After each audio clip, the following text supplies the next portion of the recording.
मित्रों, आज हम दिव्यांगम चैनल पे अत्यंत उपयोगी प्रतियोगी परीक्षाओं के लिए जीके करंट अफेयर्स हम शुरू कर रहे हैं। और ये मंडे को यानी सोमवार को प्रति सोमवार को आया करेगा। इसमें हम जो करंट घटनाओं से संबंधित करंट अफेयर्स जिसको कहते हैं अद्यतन सूचनाएं जो हैं उनसे संबंधित जानकारियां हम आपको मुहैया कराएंगे। प्रश्न पूछेंगे, प्रश्न के उत्तर भी साथ साथ देते रहेंगे। ये आपके लिए प्रतियोगिताओं के लिए तैयारी के लिए बड़ा उपयोगी है। और हम चाहते हैं कि हमारे युवा और हमारे जो बेरोजगार व्यक्ति जो प्रतियोगिताओं की तैयारी कर रहे हैं वो इसको देखें और पूरा इसको नोट करें और इसको संजो कर करके आज का ये वीडियो रखें।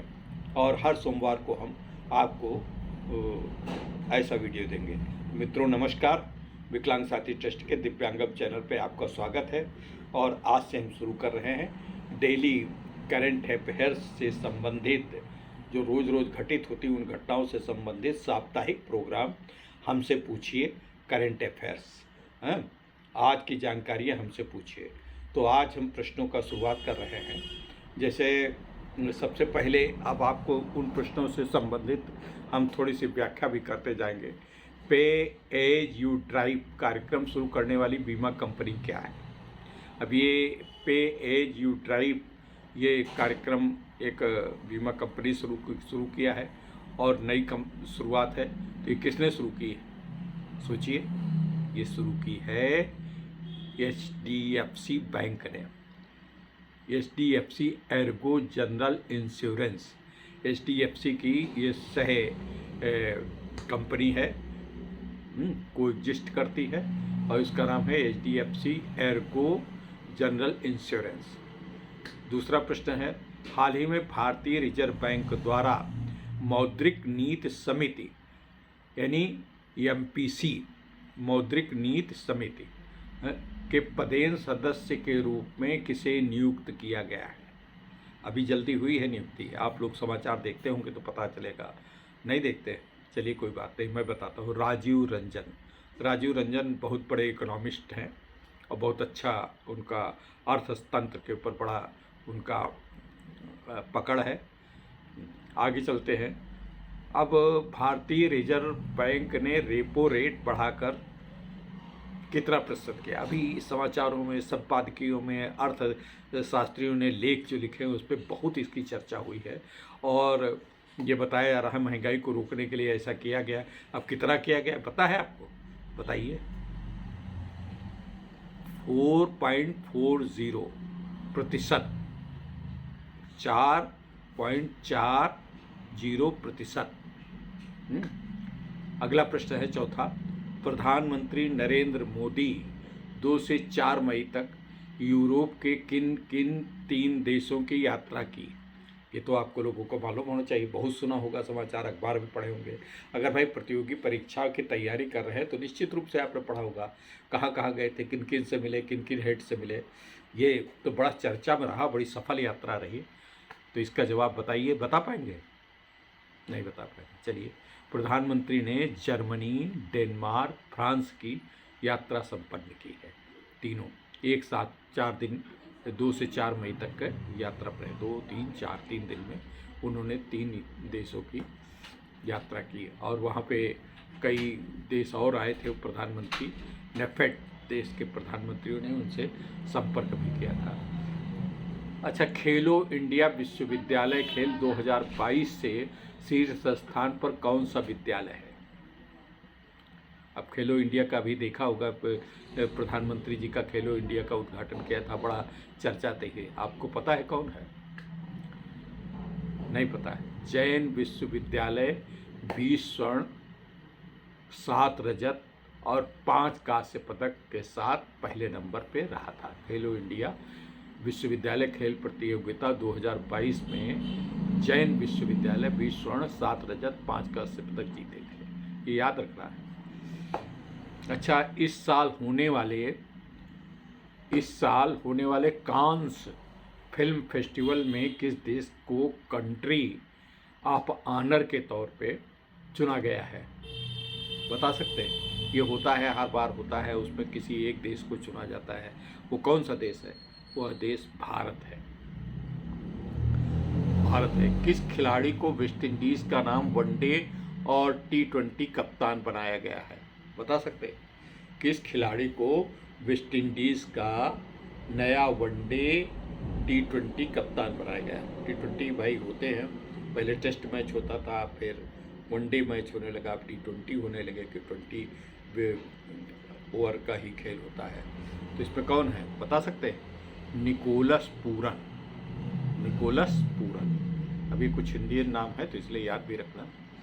अच्छा, अब आगे बड़ा बर्निंग टॉपिक का प्रश्न है। श्रीलंका के नए वित्त मंत्री ने 24 घंटे के अंदर ही अपने पद से इस्तीफा दे दिया। उनका नाम क्या है? देखिए, श्रीलंका की स्थिति, आर्थिक स्थिति बहुत खराब है। खाने पीने का कोई व्यक्ति नहीं है, पेट्रोल डीजल सब नहीं है, बिजली नहीं। भारत बड़ी सहायता कर रहा है, पता नहीं कितने अरब की, 5 अरब डॉलर की सहायता पहुंचाई है। तो श्रीलंका के नए वित्त मंत्री ने जो अभी तुरंत हुए और फिर तुरंत 24 घंटे के अंदर इस्तीफा भी दे दिया। वो कौन थे? अली साबरी। अली साबरी। अब बताइए, अगला प्रश्न है, बड़ा बर्निंग पॉइंट का है और बहुत ही इस पे चर्चा हुई है। इंडिगो के सह संस्थापक ने IIT कानपुर को कितने करोड़ रुपए का दान दिया है? आप बता सकते हैं? बड़ी चर्चा रही। IIT कानपुर बड़ा माना जाना विश्वविद्यालय है तकनीकी क्षेत्र में, उस पर बड़ी प्रतियोगिता के बाद लोग जा पाते। हो सकता है आप में से कोई एक आधा व्यक्ति, कई लोग चाहे से आप बहुत से लोग जा सकते हैं, एक आधा व्यक्ति कहना गलत है।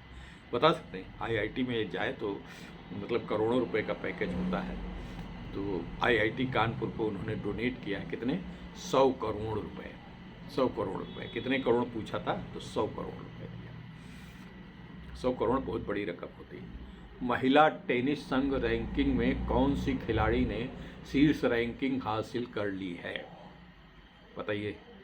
पहले तो अपने यहाँ की हुआ करती थी बहुत सारी। ये हैं इगा स्वेतेक। इगा स्वेतेक। इगा स्वेतेक ने शीर्ष रैंक हासिल कर लिया है। अब एक और प्रश्न आता है, जीन बैंक परियोजना। जीन से, अब मतलब जीन्स जो होते हैं, जीन्स की पहचान, तो जीन्स की बैंक भारत में बनी है। अब ये किस राज्य में जीन बैंक परियोजना, जीन बैंक प्रोजेक्ट स्थापित करने वाला भारत में पहला राज्य कौन है? बता सकते हैं? सोचिए सोचिए, थोड़ा सा सोचिए तब बताएंगे। ये राज्य है महाराष्ट्र। महाराष्ट्र सरकार ने अपने 5 वर्षों के लिए इस परियोजना के लिए 172.39 करोड़ रुपए आवंटित किए हैं। हाल ही में भारत का नया विदेश सचिव किसे नियुक्त किया गया? बता सकते हैं? हाल ही में भारत का विदेश सचिव किसको नियुक्त किया गया है? विनय मोहन क्वात्रा। विनय मोहन क्वात्रा को नियुक्त किया गया है। अब अगला प्रश्न है, हाल ही में किस बैंक ने MES के लिए भारत का पहला open for all digital ecosystem launch किया है? इकोसिस्टम लॉन्च किया कौन सा? ICICI बैंक है। अब महत्वपूर्ण प्रश्न एक और है, नीति आयोग के उपाध्यक्ष का कार्यभार किसने संभाल लिया है? जाने माने अर्थशास्त्री सुमन बेरी ने नीति आयोग के उपाध्यक्ष का कार्यभार संभाल लिया। सुमन बेरी। अगला प्रश्न है, गूगल ने डिजिटल अर्थव्यवस्था का लाभ युवाओं और महिला उद्यमियों तक पहुंचाने के उद्देश्य से किस राज्य सरकार के साथ समझौता ज्ञापन पर हस्ताक्षर किए हैं? महत्वपूर्ण प्रश्न है। गूगल ने भारत के किसी एक राज्य के साथ ये डिजिटल अर्थव्यवस्था का लाभ युवाओं और महिलाओं तक पहुंच सके, इसका किसके साथ समझौता किया? अब ये है तेलंगाना। अगला प्रश्न है, कौन सा संगठन state of the world forest report जारी करता है? अब आप कहेंगे फॉरेस्ट विभाग, नहीं, ऐसा नहीं। तो फिर कहेंगे एग्रीकल्चर विभाग, नहीं, ऐसा भी नहीं। यह है खाद्य एवं कृषि संगठन। खाद्य एवं कृषि संगठन। अब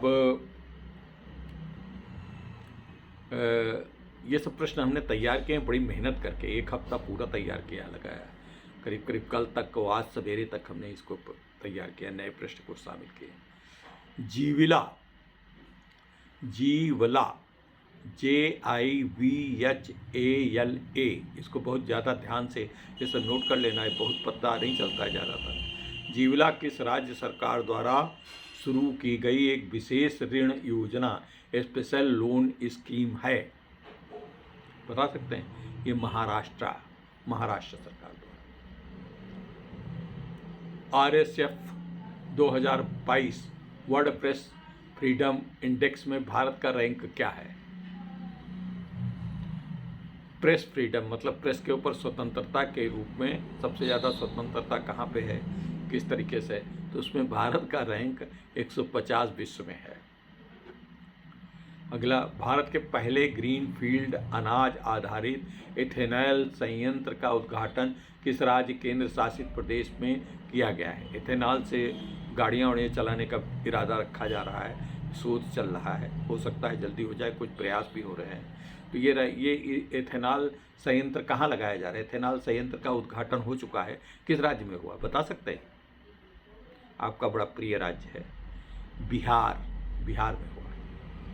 अगला प्रश्न है, अगला और अंतिम प्रश्न है, नागरिक पंजीकरण प्रणाली के नवीनतम आंकड़ों के अनुसार भारत के किस राज्य या केंद्र शासित प्रदेश में जन्म के समय सबसे अधिक लिंगानुपात दर्ज किया गया है? लिंगानुपात सबसे, ये है लद्दाख। तो मित्रों, ये हम नहीं जानते हैं कि आपको कैसा लगेगा, लेकिन ये बड़ा उपयोगी है। हमने सोचा कि दिव्यांगम यूट्यूब चैनल जब चल रहा है तो हमारे युवाओं को, बेरोजगार जो प्रतियोगी परीक्षाओं की तैयारी कर रहे हैं, उनके लिए ये अंक जाए। और हर बार अब ये सोमवार को हम खाली जीके के ऊपर आपको तैयारी करवाएंगे, जीके के प्रश्न पूछेंगे, जीके के प्रश्न के उत्तर देंगे, और इनको बड़ा सहेज करके ये वीडियो रखना।